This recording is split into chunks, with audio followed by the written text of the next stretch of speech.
Right. So The way it works, but they all cancel out. So, but that seems to be a calculational thing. Do you think time travel will ever be possible? Not into the past. So into the future, yes. There's a calculation in one of my books with Jeff where we work out that so if you travel at 99.9999999, that's 8 9% the speed of light, to Andromeda, which is 2.5 million light years away, and then turn around and come back again, then for you on the rocket, 100 years will have passed on the round trip journey, but 5 million years will have passed on Earth.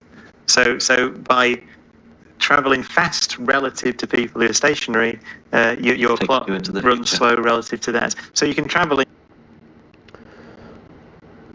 I still don't know how they haven't figured out how atomic clocks are faulty and their entire assessment of time dilation is a sham. But this whole idea of you could travel into the future by going fast doesn't work. But whatever. Into the future, arbitrarily far into someone else's future, without you just do it. That we know that works. But into the past, it doesn't work. It's true to say that, as you know, that Einstein's theory of general relativity, his theory of gravity, allowed you to curve space and time. So what I'm talking about there with traveling to Andromeda back is what's called special relativity. So it's flat space and time, and that you definitely cannot go into the past in special relativity if space is flat. But if you're allowed to, not using space-time curvature in order to make for a backwards through time, but forwards through direction traveling trajectory. Curve space-time, then there are solutions to Einstein's general theory of relativity that allow you to fill wormholes, which would allow you, in principle, to take shortcuts around. So although you can't exceed this, even a wormhole that supposedly bends space, there is no changing of the time dynamic. You're just going from one place to another without spending much time to do so. You're still traversing space. As if I were to move within my own room, but instead of moving from left to right in my own room, in my chair, I'm moving and I end up on the other side of the universe or the galaxy. But in order to do that, you have to literally fold space-time. The physical manifestation of a body capable of folding space-time is considered to be equivalent to making a black hole suddenly appear and then disappear.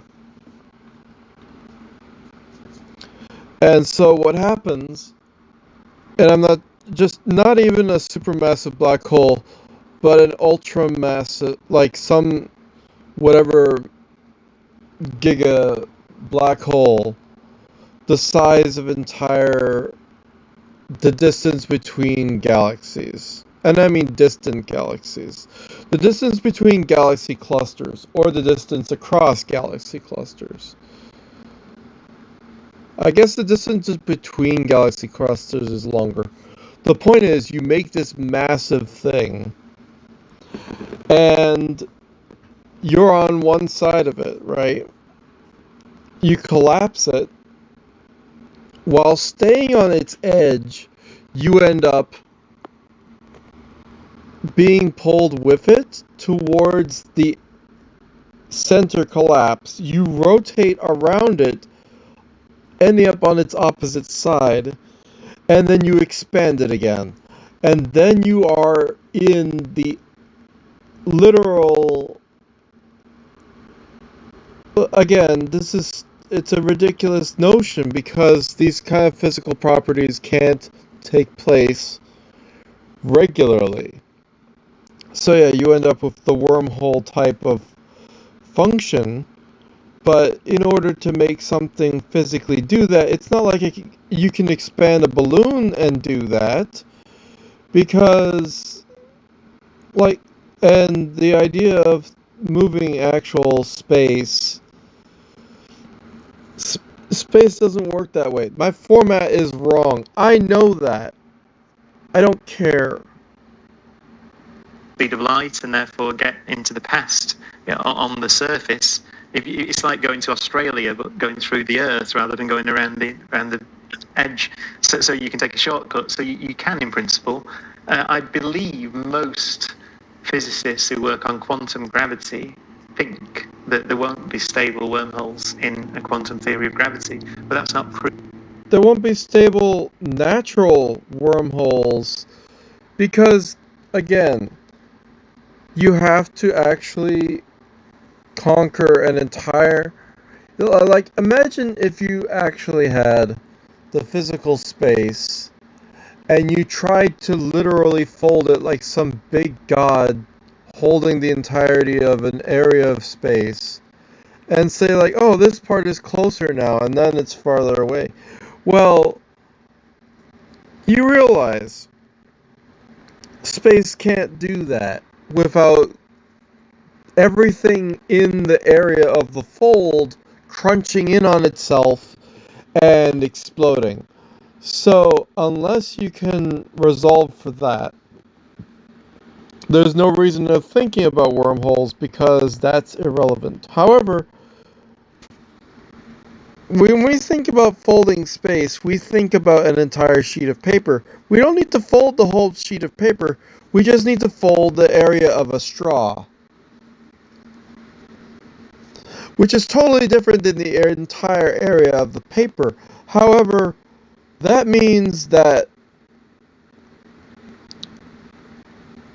you don't have to work with nearly... Obviously, no one would think of folding all of space.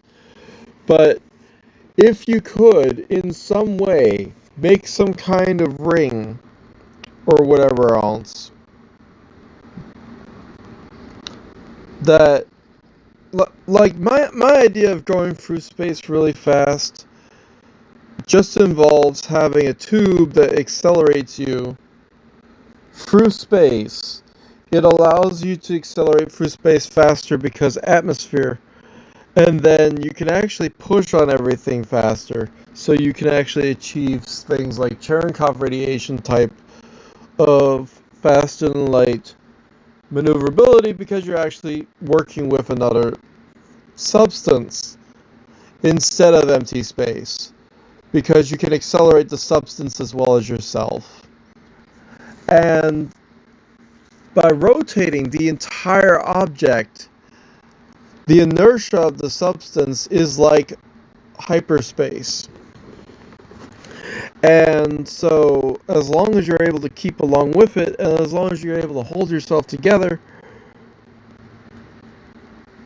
mechanically, you should be able to traverse that. But that doesn't... Again, you're not doing anything about time.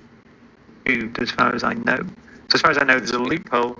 I agree because we don't have we don't have a proper quantum gravity theory. Yeah. So most people, because things traveling to the past doesn't seem to be the right way to build the universe. And indeed, in general, the universe seems to be built such that you can't do that. But interestingly, though, when I said about the electron that can be anywhere in the universe, the problem with the electron theory is that it's total bunk. Not only anywhere spatially, it's temporally as well. So in what you do in Feynman's path integral approach is integrate. That is absolute nonsense.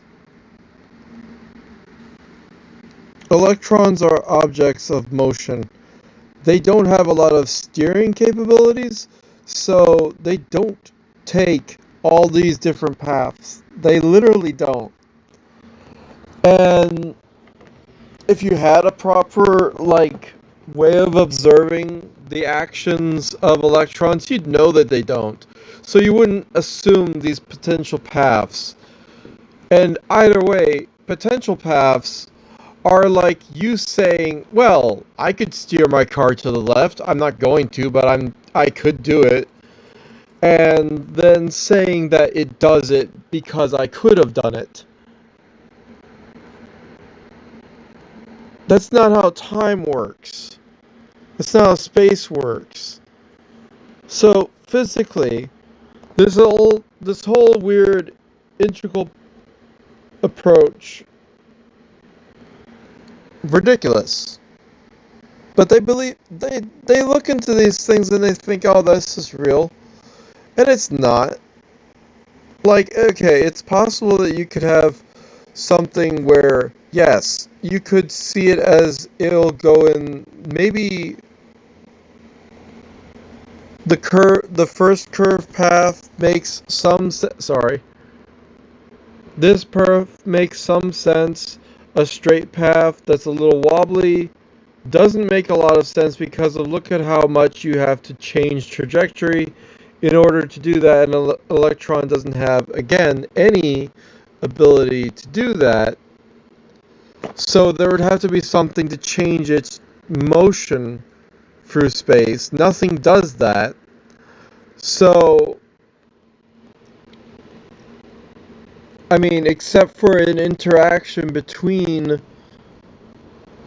it and another object. In other words, it's a predictable path that actually would take place and is afforded, whereas other paths, it simply will not, based on initial conditions. So, knowing what actually is taking place, you can simulate exactly where the electron is going to end up. You cannot say that it could ever take path number 3. This is impossible. This is stupid. This is on the order of magnitude of ridiculousness, where you're believing in rainbows and unicorns. Rainbows being like, you think rainbows are magic and unicorns are real. And I'm not exaggerating saying that. It's to express the amount of absolute absurdity that you're trying to say is possible in real life. It's not. Over space-time. So you allow it to do all paths, including paths in the past, right?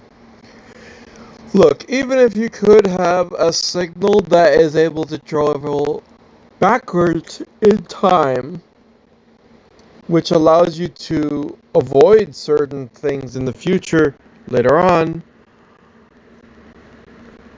there's this whole thing about how do you really rectify the fact that, or how do you not rectify? That's what the way it works, but they all cancel out. So, but that seems to be a calculational thing. You think, like, the whole thing about electrons and the whole thing, and it cancels out. No, you gotta realize, electrons just do what the initial conditions will let it do. There is nothing else.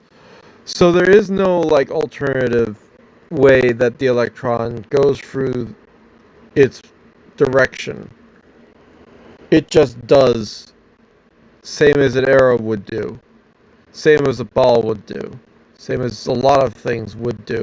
And the thing is that electrons go so fast, and there are ways that you can, like, direct it, but that's not the point. The point is that they're imagining all these other ways that it could travel, and instead of looking at it and seeing what actually happened, and even if you do look at it and see what actually happened, you're having this idea that you could possibly just simply make a diagram of all the different ways that it could go, and then simply make a statement, oh, it went there anyway. Well, first of all, in order to prove that it went there, you could maybe have a bunch of different particles around that could influence it. And then if those particles have any influence from the electron, then we would notice it. But the point is not to talk about what actually takes place. The point is to theorize that because it could do something else, that we assume in some other universe it does that something else. And again, big ask, no evidence, and no reason to assume that it ever could be that way. But the thing about going through warped space-time is that I used to believe in the curvature of space-time. I made a whole book about going through space and time. This whole idea about going forward in time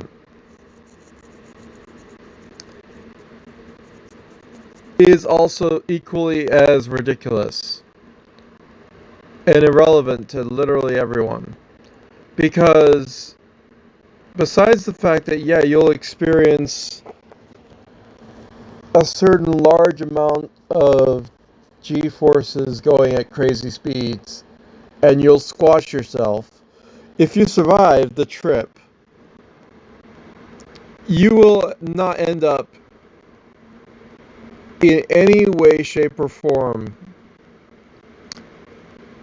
any different amount of time passing compared to anyone else. 100 years going at the speed of light, or 20 times the speed of light, will not change. So your movement into the future is irrelevant to think that you'd even accomplish that. And by that metric, you would say, well, if I go extremely fast, clearly I'm going faster than everyone else or everything else. So can't you reverse those properties? Can't you reverse those properties? And the answer, of course, is you still have to go forward in order to move in any direction. So you can't just slow down and assume that you're going maybe backwards in time if you slow down enough, or traverse in a inverted direction compared to forwards, where you're just moving south compared to north. Like rolling back the speedometer in that movie. Oh, that didn't work. So, Ferris Bueller's Day Out. The thing about these things is that you have to realize, we already know about quantum fields. We know about the electromagnetic field, the Higgs field, these tiny things where there are material that interacts with everything. This is the dark matter. This is the thing that translates gravity. It is the thing that interacts with everything and has connections to everything, and yet we're ignoring that. We're saying it's not even a thing. We're saying it's not possible. We're saying there must be something else to uncover, and you don't get it. The EM field is still out there. It's still everywhere. It's still, when you pull one thing around, the other things are still connected through the EM field, through whatever other Higgs field. So there's still something there moving along with you, awake with you, like a wave through a tide.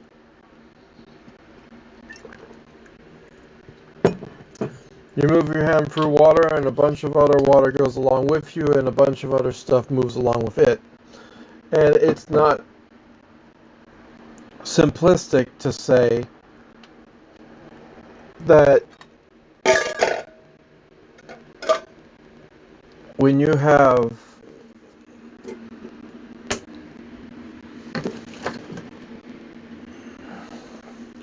stuff moving through space, and there is all this EM field, the thing is, like, the local short range effects, such as static electricity makes you believe that we shouldn't have something so powerful as a long-range effect because our natural magnets can only reach out to cars meters away.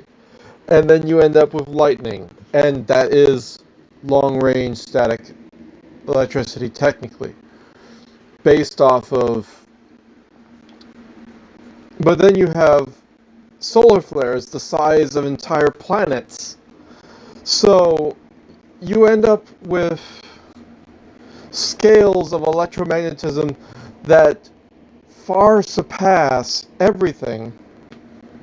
What the hell? Why would my screen go blank?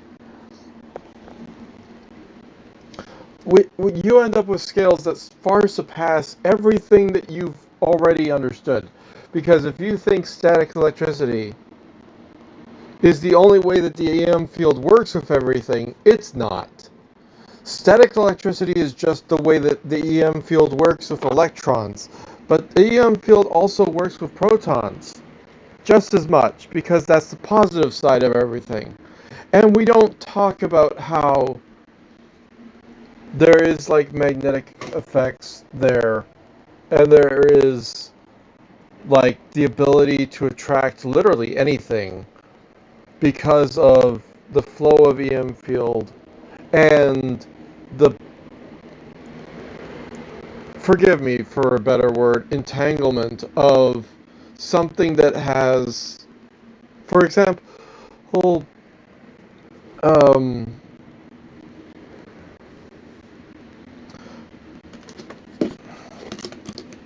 what the hell is that? I don't know what I'm looking at here. I was going to talk about superconductors. Those work because the electromagnetic field, which is mostly at those scales controlled by the electron being oriented specifically. But you realize the electromagnetic field also has effect with matter. And it's this secondary effect, this other matter thing, that is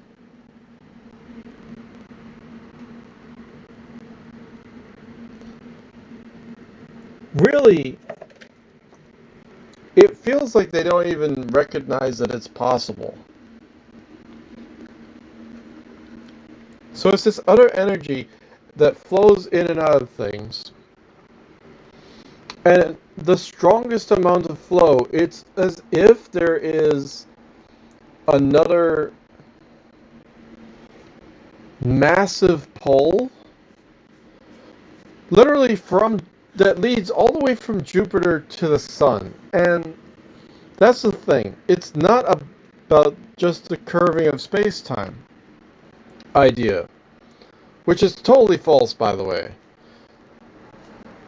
Curvature of space-time is a myth. It doesn't happen. That's not how gravity works, although it's a great way to try to explain gravity. It's not gravity that curves, or it's not space-time that curves. I just looked into my container of cotton candy and found a clump of sugar. I'll probably put that into some tea and make myself really high. That would explain everything. The thing... Well, no, that would explain... If they did it, that would explain why they're having these assumptions. The thing I'm stuck about when it comes to these... The problem is, in order to get into it, you gotta get into like a lot of weeds about all of the different theories and ideas that are involved with it and everything.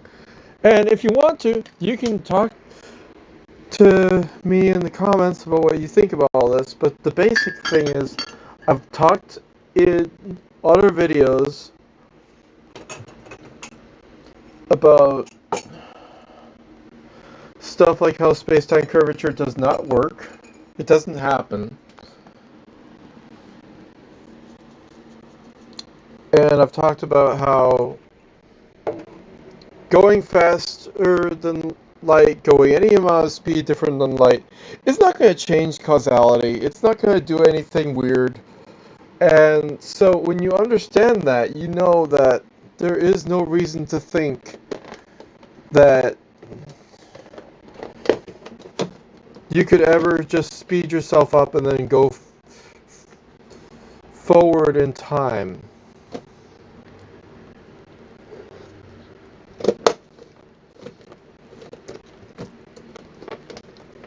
But not only are you not supposed to speed yourself up to go through time, you're not supposed to speed yourself up to go through time. Well, that is to say, people are going to try, and they're going to get a ship capable of going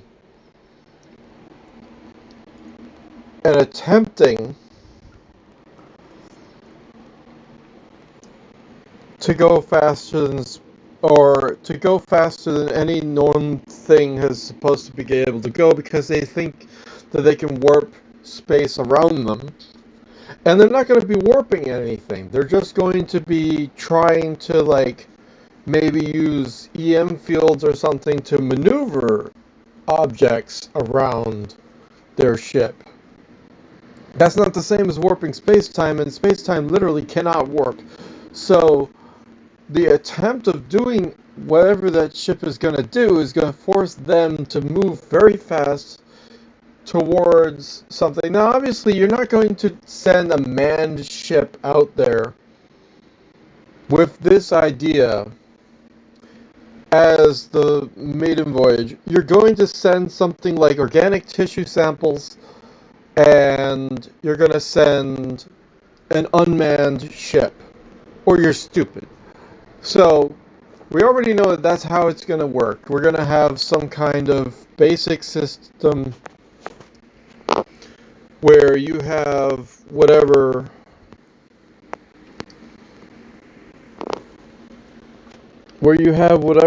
ship you have. Do you think At all? Like, you're going to have whatever ship. It's going to do the thing where it assumes it's going to be warping space-time. You're going to get bombarded by all sorts of radiation. Or you're going to have a ship that has, like, all sorts of shielding and stuff. And maybe you won't get bombarded by radiation. But you'll be pelted by a bunch of particles, because there's still particles out there. Even fragments once you get to certain high speeds, it still matters. It's still going to be not safe or not. You're going to hit stuff. So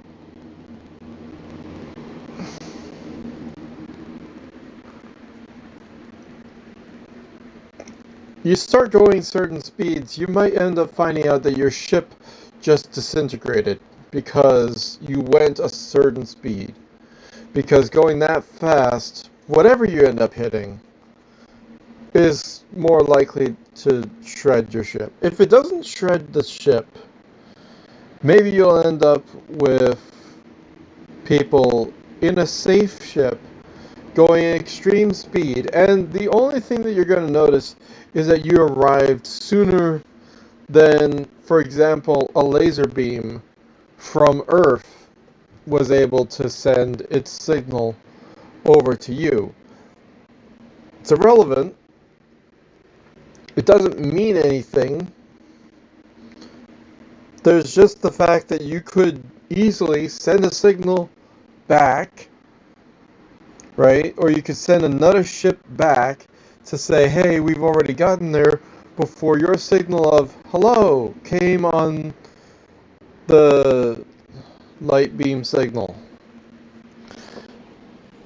If you're actually able to do it. Like you'll be like, okay, I got the sample, and I come back really fast, and light hasn't had its time to get there. In my brain, it's entirely irrelevant. It doesn't do anything. There's no truth about how it's supposed to change how you travel through time. Where's my comment? I'm sorry, I made a comment. Where is it?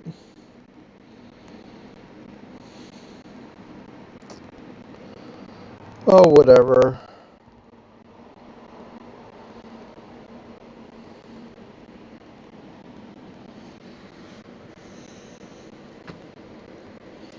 This is why I make videos, because comments don't even matter.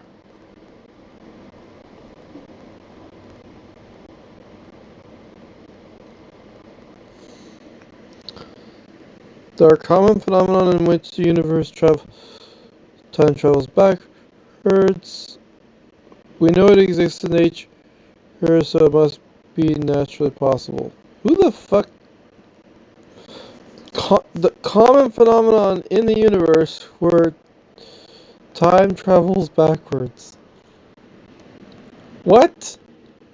There is no evidence of any of that. What the fuck? I don't think you paid attention. He literally said no travel to the past. Time doesn't move backward. There are uncommon phenomena in the universe where time travels backwards, such as, yeah, like, what the hell? This guy just randomly freaking, dude. In order to travel backwards in time, it would be great if you could just curl space-time enough, but in order to really do that, again, imagine you have a planet, and then you make an orbit around that planet. But the gravity is so much. Again, this is going off of their theories, not something I believe. But the gravity is so much that you actually end up with space-time being manipulated, and you end up in the past because you went forwards through this space that otherwise, like,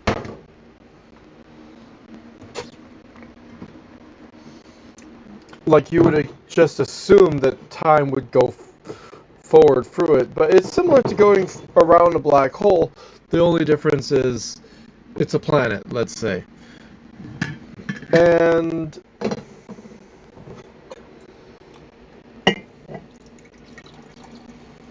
my question is this cotton candy even, like, okay to eat? I don't know, but whatever. Put it in the microwave with some water. See it dissolve. So, the thing is, if you're able to curve space-time enough, you have to realize you have to curve it a lot. And curving, twisting space-time is only capable of happening in, like, let's say close proximity to multiple stars bunched up together. And you end up going through the space between the stars. And the space between the stars is so small, yet they're not touching each other, that you might as well be like in an atmosphere. Hard to explain.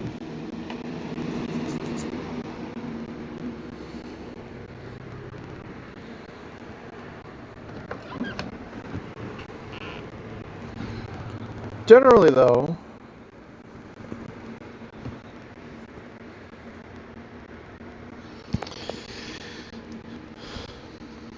the geometries of bending space, time, and all that only allow for so much, and you can't create these phenomena in real life. I I don't care to keep arguing this.